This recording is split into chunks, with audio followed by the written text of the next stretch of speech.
Magandang araw po. Ngayon po ay mangunguha po tayo ng mag-aani po tayo ng carrots. Ito po, no? Tingnan po natin kung anong kulay po ang ating aanihin na carrot.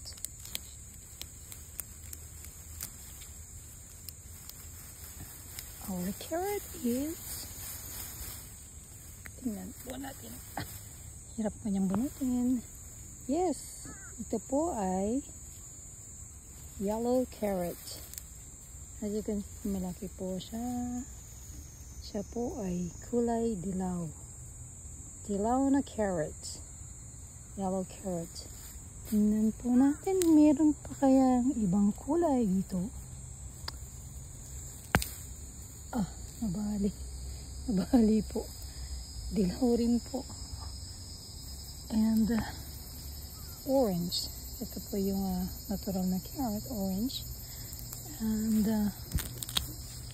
medyo hirapan po tayo magbunot ng ating carrot.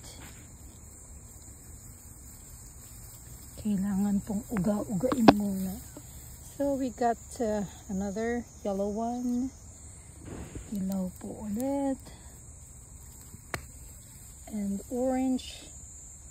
Tinitingnan ko po kung meron tayong makikitang kulay purple, pero wala po tayong nakitang purple.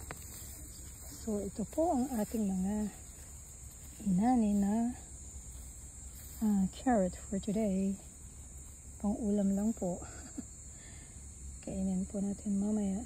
Let's see kung kaya natin makagawa ng salad from these carrots. Masustansya po ang carrot sa katawan. Kainin po natin lagi ang carrot at iba pang mga gulay.